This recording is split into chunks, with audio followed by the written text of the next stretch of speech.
បងប្អូនទេសនាគ្រប់គ្នាវាគួរឲ្យភ័យខ្លាចនិងរន្ធត់ជីវិតខ្លាំងណាស់ដោយមានស្ត្រីជនជាតិសៀមម្នាក់ដែលនាងមានតួនាទីជាអ្នកថែ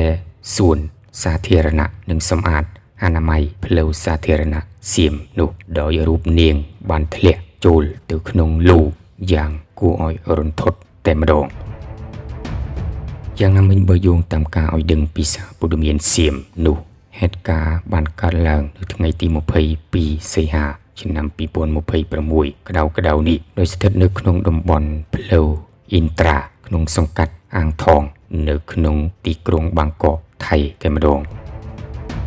យ៉ាងណាក៏ដោយតាមប្រភពព័ត៌មានសៀមបានរៀបរាប់ថាស្ត្រីដែលជាជនជាតិសៀមធ្លាក់ចូលទៅក្នុងលូនោះនាងមានឈ្មោះថារ៉ាត់ឆាដាផនមានអាយុ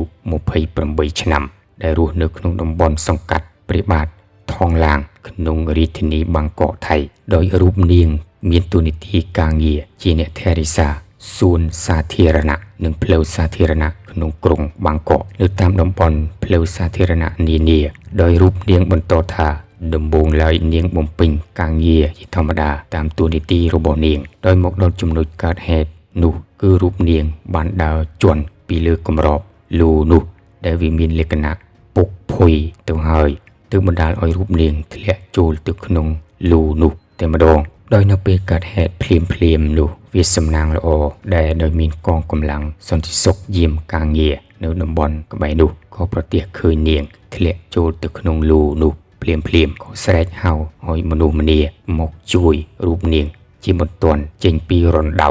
លូនោះដែលវាមានជម្រៅជាង2ម៉ែត្រហើយនោះក៏សំណាងដោយរូបនាងបានតាំងស្មារតីបានល្អហើយជន់នៅពីលើបេតុងដែលគេចាក់ទម្លាក់ចូលទៅក្នុងរណ្ដៅលូនោះដោយនៅពេលកើតហេតុភ្លាមនោះគឺមានក្រុមការងារសង្គ្រោះបន្ទាន់ក្នុងសង្កាត់អាងថងនោះយកសម្ភារៈដូចជាកម្មចន្ទើទម្លាក់ឲ្យរូបនាងឡើងមកលើដើម្បីរួចផុតពីសេចក្តីស្លាប់ផងដែរ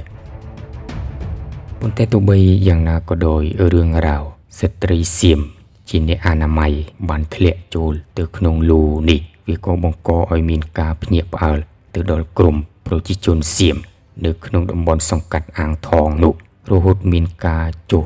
មកមើលនិងពិនិត្យការងារផ្ទាល់ដោយលោកអភិបាលរាជធានីបាងកកផ្ទាល់តែម្ដងព្រមទាំងបញ្ជាទៅឲ្យក្រុមការងារសង្កាត់អាងថងនោះឲ្យរៀបចំប្រព័ន្ធគម្របលូនោះឲ្យបានស្អាតល្អនិងមានគុណភាពសុវត្ថិភាពជាងមុនក្រោមការត្រួតពិនិត្យការងារយ៉ាងយកចិត្តទុកដាក់ដោយលោកអភិបាលរាជធានីបាងកកនោះផ្ទាល់ហើយស្ត្រីសៀមដែលធ្លាក់ចូលទៅក្នុងលូរងរបួសយ៉ាងធ្ងន់ធ្ងរនោះក៏បញ្ជូនសង្គ្រោះបន្ទាន់នៅមន្ទីរពេទ្យសៀមក្នុងសង្កាត់អាងថងនោះផងដែរ